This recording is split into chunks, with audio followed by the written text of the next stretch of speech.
Hey, what's up, everyone? I'm Ali Domeno with Guitar World Magazine and AliIsMagic.com. I'm sitting here with fellow Washingtonian Tosin Abasi of Animals as Leaders, who is undoubtedly one of the world's most legendary 8-string guitarists. How does it feel to hear that you're recognized as a legendary 8-string guitarist?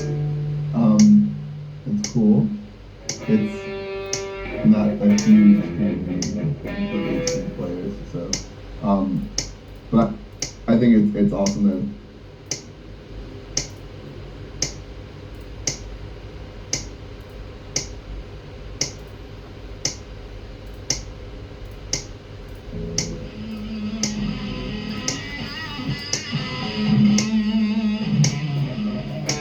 Hey, what's up, everyone? I'm Ali Domeno with Guitar World Magazine and AliIsMagic.com. I'm sitting here with fellow Washingtonian Tosin Abasi of Animals as Leaders, who is undoubtedly one of the world's most legendary 8-string guitarists. How does it feel to hear that you're recognized as a legendary 8-string guitarist? It's cool. It's not a huge community of 8-string players, so but I think it's awesome that it's been validated as an instrument. A lot of major manufacturers are producing 8-string guitars, and that definitely wasn't the case before. And I think it's awesome to be considered like an innovator in that space. So. Yeah. Absolutely. Well, considering that right now you're on tour with Generation X, and Steve Vai said himself that when creating this show, he was going to pick his favorite guitarists, and they are artists who are well in touch with their craft and play well with their instrument. Are artists. It's cool.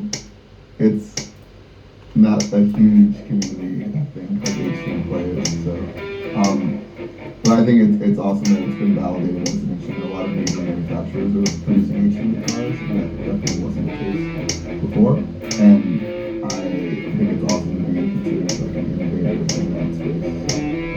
So. Absolutely. Well, considering that right now you're on tour with Generation X, and Steve Vai said himself that in creating this show, he was going to pick his favorite guitarists, and they are artists who are well in touch with their craft and play well with their instruments. And the fact that he picked you alongside with Yngwie Malmsteen, Zach Wilde, and Nuno Bentoncourt, that has to be an overwhelming feeling.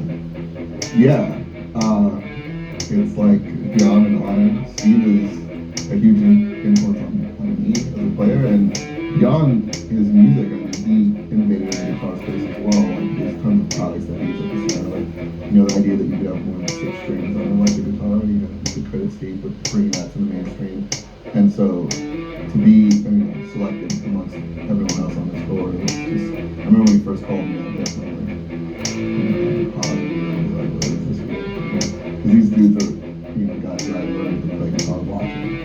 So, yeah, it's like a dream. That's absolutely amazing. And what made you want to play 8-string versus a 7 or a 6? Well, I started on 6, and I thought that's, how many strings came on a guitar. It wasn't like I was, necessarily feeling limited or anything, but I remember the new metal wave occurred, and there was a lot of bands that I was into that were playing 7 strings.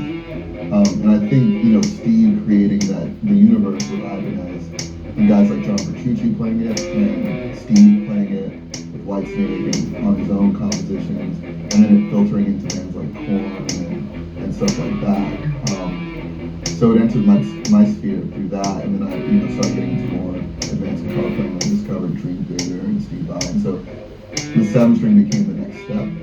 And that was kind of my thing for a while. I found that by adding that string, for some reason I had like a creative boost, and I was like writing riffs a bit more effortlessly. It's kind of like, I didn't really try to understand it, but I just liked that by adding that string, I felt like the guitar opened up a bit more. And then I stayed on 7 for a while, and then there's a band called Meshuggah who put out an album called Nothing, and it had 8-string guitar on it. I remember hearing it, and I didn't know there was 8-string guitar in it, and I heard it and I couldn't really identify what I was hearing on it. It was different than D-tuned guitar. It was like, what's going on? So that was intriguing, and then there's a guitar player named Charlie Hunter who, he does 8-string guitar, but it's a little different. He emulates bass and guitar at the same time. there's two outputs. One goes to the bass and the treble strings go to the guitar. And he's doing amazing, like, blues, sort of R&B style guitar playing with the full range of the eight-string guitar. So those two sort of perspectives on extended range made it seem, man, I really should go into this. So that's where the eight-string comes from. Very cool. So you kind of mentioned something about opening up your playing abilities and hitting different ranges. So if we take it back to the beginning of your career, when your band Reflux disbanded, you were actually asked by Prosthetic Records to create a solo album. And at that point, you had said that you felt it was egotistical and that it just there was no need for it. And ultimately, you did end up doing the solo album, but after you took, I guess, a hiatus, went and got some music education. Now, what would be your reasoning for feeling it was egotistical and there was no reason to do it? Was it just because you didn't feel like you were totally honed into your skills, or did you feel a sense of loyalty to your other bandmates? Like, now they're gonna just take me and nobody else, or what was the thought process there? I think I was maybe projecting some insecurity. Like, I didn't think I could carry an entire album by myself. An idea that, I guess what I thought of as a solo album seemed like, oh, I'd be the only. I guess that's where the ego part entered it for me, because I'd always been in bands. Yeah. I'd always been in bands. So I was just like, well, why would I do an album by myself? So, and then there was also like that sort of confidence that could I be the sole source of all the material on the album. So I think I just wasn't in a place in my playing where I felt that I could fill an entire album just with my ideas. Even though in all the bands I was in, I was like disproportionately contributing to the songwriting, if not writing all the music. It took going to the Atlanta Institute of Music and learning a bit of music theory and diving into the guitar a bit further to where I felt like, oh yeah, I totally can make an entire album with guitar-centered music and it would be compelling, So that's what it was. Okay. So now that we're talking about your band, I can't help but feel or think that, and I might just be reaching for the stars here, but when I listen to your music, you have a very unique sound, and it's totally instrumental, which is really cool because it really takes the listener into the different tones and the sounds, and there's no distraction from vocals. Not that vocals are bad, but it's just a totally different style. And one thing that it made me think of is the Mahavishnu Orchestra.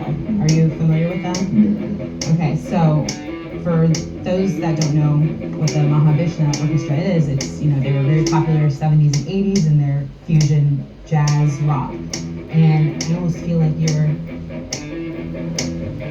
concept is somewhat similar. There's like a lot of the same sounds, especially when you're using your signature style of thumping. And I was curious if there was any inspiration from fusion rock and jazz. Absolutely. Yeah, my audition is cool. John McLaughlin as a player, I got into stuff like after my audition, really. And he has a live album called The Heart of Things that I really was into, and it's like quintessential fusion. But I like that he kind of shredded quite a bit. He was a really fast ultimate picker. He wasn't afraid to make really dense lines and really go there. But a lot of the harmony was like in the fusion territory. The palette of sounds as well. And then, I got into guys like Alan Holdsworth, who is, one of the most unique voices on guitar and that ever existed. And that really pushed my sense of harmony into new directions. When you play metal, like, you're not always exploring harmony, because metal is pretty vocalized and, minor tonalities, and it has its own sort of, melodic, it's like space. And then you have jazz infusion, and that goes into other territory. So part of what I wanted to do with them was create a fusion, but not necessarily play fusion, but like in the essential sense of the word, fusing different styles into a new thing. So yeah, the fusion thing definitely was a big influence. That's awesome. Yeah, there's a Spanish guitarist, Al Di Meola, and I always try to sit here and put pieces of a puzzle together when I don't know all the information. So it made me wonder with with you having Javier in your band as the other guitarist, and him being trained as classical Spanish and classical guitar, if possibly one of his influences was Al Di Meola. Because, like you, he's also played with Steve Vai, and, he's gotten down, and he's a phenomenal guitarist. And, so I couldn't help but think that there could have been a connection there. Javier was never really much of like a lead guitar player, although I think he could be if he wanted to. He was always more drawn to songwriting, and like he writes in this way that's like it's reminiscent of Spanish classical, but he's evolved it into his own sort of style and that. So there's definitely like having him in the band, I was conscious of his actual sound as a player and all the references you were talking about. And so yeah, that stuff is in there. I'm an Al Di Meola fan as well. He's one of the heavily influential guitar players to instrumental music and just guitar in general. So you can't help but be impacted by these things. Yeah, for sure. Yeah. Well, I think that you're a major inspiration to a lot of up-and-comers and to a lot of people, that love guitar and love the sound that you create. And I can't help but sit here and stare at that beautiful piece of wood that you have in your lap. And I mean that in a literal way. So this looks like your famous Abbasi Concepts guitar. Can you tell me a little bit about this? Yeah. This is a prototype. It is an 8-string guitar that I designed, and it's kind of the convergence of a few, design concepts that I wanted to bring into the guitar space. I mean, playing an extended range guitar comes with some considerations. I find that just as an experience for a 6-string player to grab an 8-string, they're confronted with just this sheer size of the guitar. Yeah. So I wanted to shrink that footprint a bit. So part of that was narrowing the string spacing between the strings, so you have overall it compounds to a thinner neck width in general. So I found that to be a little bit more friendly to someone approaching extended range, and then also doing a compound scale fan fret guitar, because you would either commit to a baritone scale or a traditional scale, but both of those have compromises. You want to have a baritone scale to complement the lowest strings, but you don't necessarily want to commit your treble strings to that same scale. And so when you have a fan fret guitar, you can have your cake and eat it too. So it's 25.5 inches at the shortest point, and it goes to 27 point something, and it's the longest point of scaling. And so it's literally like having two scalings on the same neck. This makes it a little bit more playable when it comes to string tension and bends, because your bends are intonating similar to the way they would on a traditional guitar neck. And then you have all the temperament and low end. The string tension feels, concrete and sure of itself because the neck is long enough down there. It has a thin neck, which I like on, from the Ibanez camp, kind of shred guitars and stuff like that. This neck is all Wenge, single piece. And this neck carve is cool because the thickness of the neck profile is retained all the way up until it hits the body. So even though this cutaway is coming pretty far up into the neck, you can see you have full access, all the way up into the highest frets. The guitar is thin because I like the guitar to feel close to the torso, as flush as possible. You can see the bevels peak here, they're quite thin. And the beveling across the face of the body allows for a pretty flush contact of the forearm against the body of the guitar. And the whole idea is to kind of get the guitar out of the way without abandoning, aesthetic considerations. So I think it looks pretty cool. This cutaway here is useful if you play in a classical seated position or if you play in a traditional, electric guitar seated position. And then these pickups are made by Fishman, and they're a new technology called Fluence. And they're dual voiced, and they're really cool, extremely clear and balanced output, and they are really exciting. It's kind of a thing you have to play to know what I'm talking about, but I definitely think that's the icing on the cake. So that is the Abbasi So one thing I didn't hear you mention was the type of kalimba, and wenge. And those, that's, I just spec this one that way, but we're gonna have like a small custom shop, meaning you'd be able to spec a guitar within limited specs as far as wood is concerned. So this one just happens to be wenge. Very nice. Yeah. May I hold it?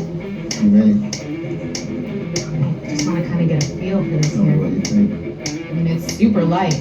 There's Now, smoke on the water. this is going to sound kind of strange. I was going to ask you what the cutaways were for, and you clearly answered those. I am not a good guitarist at all. I struggle with it, but I'll keep trying. And whenever I've posted videos, I've gotten silly comments from people. They're saying, "Oh, now we know what that cutaway on the top is for." So I always wondered, what is this cutaway for? Is it for females to make it more female friendly when you play? But then again, typically you guys are playing it much lower. Well, Why is there usually a cutaway here? that's a good question.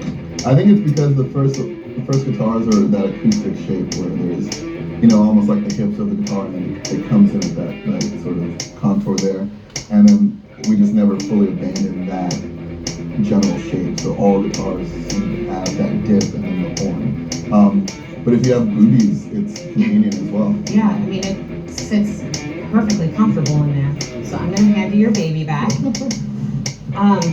We had asked some of our followers on the Guitar World magazine Instagram to throw out some comments and questions, things that they would like to know about you or your guitar. So I got a few here, so I'm going to refer to my cheat sheet. And they're actually amazing Pretty questions. Good. Yeah, so I'm pretty pleased with them. Well, of course, there was the one question where someone just said, how? Just how? How? How? Not why? No. Probably how do you do it? Yeah, there's a lot going on, so there's a lot of how. But yeah, I think anything you see someone doing at a level of effortlessness probably begins something that required a lot. And so you have to just remember that starting from the ground up and being conscious of how you start with, so like you lift, right? Right, so you don't begin by lifting all the weight in the world, and you have to be mindful of form and technique, because that gets infused into your movement patterns, and it can screw you over in the future if you don't get them checked. So guitar is the same way. So the how is actually, it's pretty boring, but you want to do things slow and consciously, and then the speed and effortlessness. That's true. Like lifting, everybody wants to get in shape real quick. They get excited and they want the results, but results take time. And the same thing crosses over into guitar playing. As badly as I would love to get on a guitar and be able to play a song and just sound amazing, I know that if I don't practice, pay attention to your technique and placement of my fingers and everything I'm doing, it's not going to work. I drum primarily, and it's the same concept. You're using two hands and 2 feet.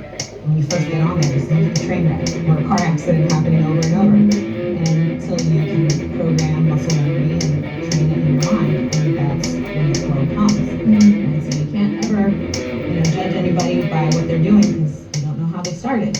So the next question is, how do you balance your weird soundscapes with your meat and potatoes progressive riffs? In the question lies. You just try to balance it. I think there's a concept of tension release, which I think speaks to balance. You can have melodic parts that sound like uneasy, right? And they serve the resolution of the next part, right? So by utilizing tension, you can gratify those you can create rhythmic tension release as well. Something that feels really great, really delicious, and then you can create like rhythmic space, and so it feels like this sort of release. So it's all about balance. So the harmony that I like to use is like often pretty tense or pretty suspended, kind of just like out there. And then the riff, everyone loves a good riff, right? So that's like home base, and that's like kind of foundational. And so the goal is to balance both of those elements so that the full package feels like that makes perfect sense. All right, so I know that we also kind of talked about this in the interview, so in case we didn't cover anything specific, one of our followers wanted to know, what's the one or few musical concepts that shaped your playing? One or more musical concepts. There are some really basic foundational ones, like the distance between notes or intervals are literally how we create scales and how we subsequently create mood, right? So a half step interval versus a full step interval versus a minor third versus you know what I mean? These things are literally kind of the building blocks of harmony.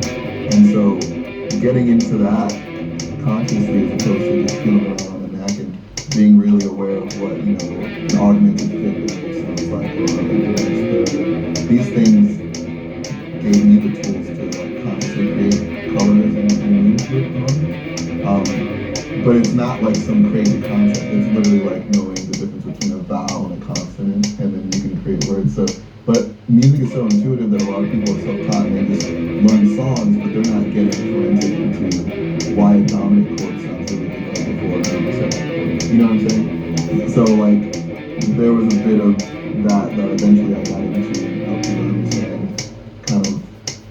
I feel like an analogy of like a chef is useful. They know like, oh, I can put a little bit of like, smoked salt and just those details can be the difference in what is your way versus someone so that's kind of, I think, a useful idea that is universally, and it's not genre specific. It's probably the most important. So to kind of add on to that question, just something I was thinking of, I know when I wanted to first learn playing the drums, started junior high band, it was kind of cool, you know, just three girls messing around. But when I wanted to take it more serious, and my parents couldn't afford drum lessons, you know, we just didn't have that extra. For somebody that wants to self-teach themselves, yes, YouTube is great. You can learn so many things or find many tutorials. However, when you're trying to learn something technical, like the guitar, you can find tons of videos that will say beginner 101. Is there certain things that people should look for that's foundational, that they should want to try to learn if they're going to search for something to self-teach themselves? Yeah, I think the internet is an amazing tool of information, but it can overwhelm you too. Like, I've thought about this. I feel fortunate that there wasn't Google on YouTube when I first started playing. It's kind of good that I didn't know that Steve Vai existed when I first started playing, because I would have been like, oh, I can never play like that, so I might as well stop. And so I think for beginners, you're beginning a journey and it can be overwhelming if you're aware of like this journey that's you.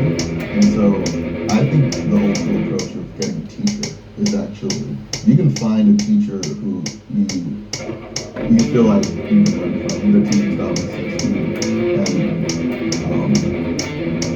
And I feel like that's the easiest way because it's dynamic and interactive.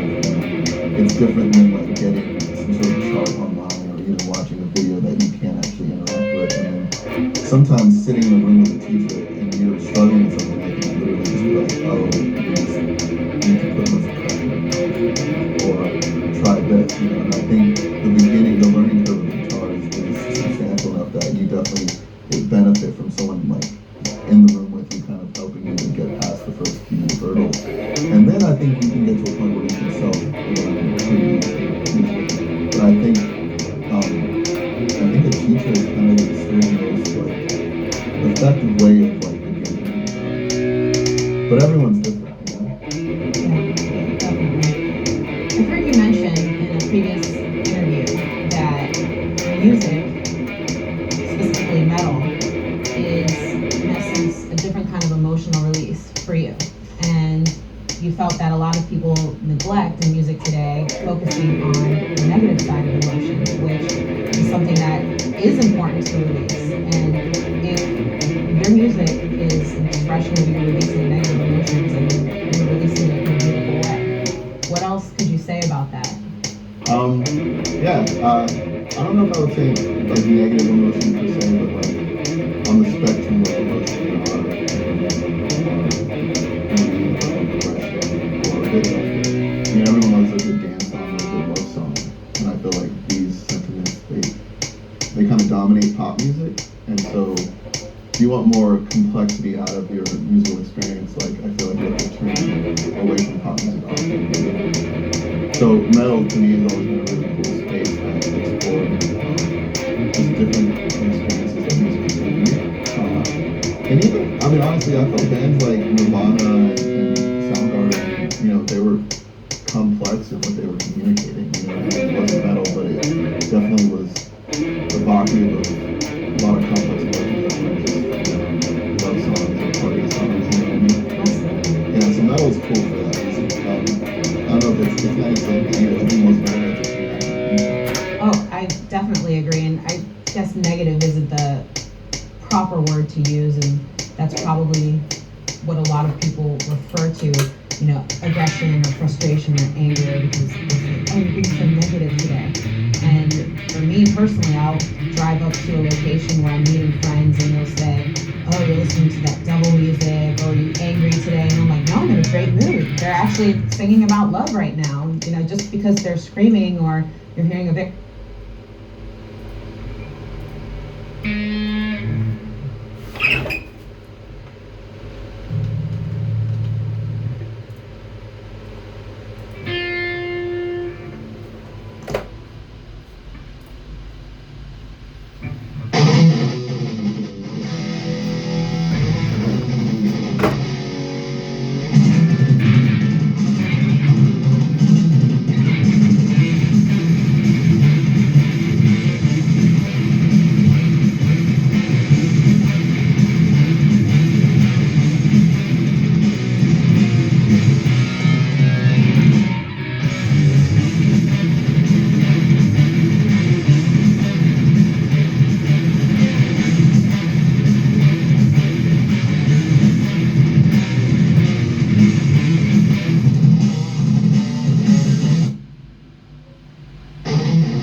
Very heavy riff doesn't mean that, I want to drink blood and meet the devil. Yeah.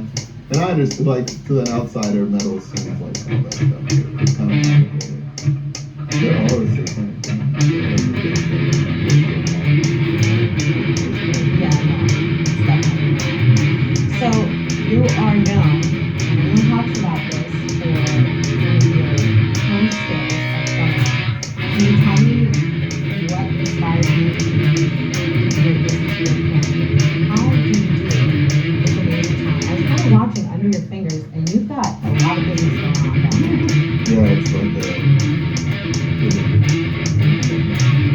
drumming thing, it's not, I don't think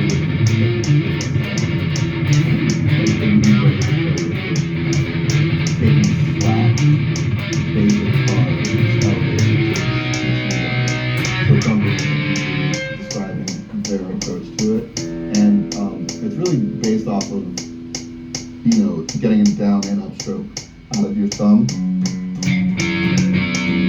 you're actually hitting two different strings. You're hitting one string on the downstroke and you're striking another on the up? No, I'm hitting the same string, but down and up.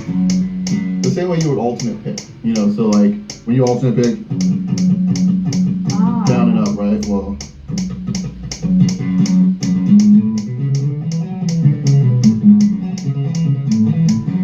that sort of thing, right? So it's cool because now you've opened up a lot of really things. But it gets interesting to start adding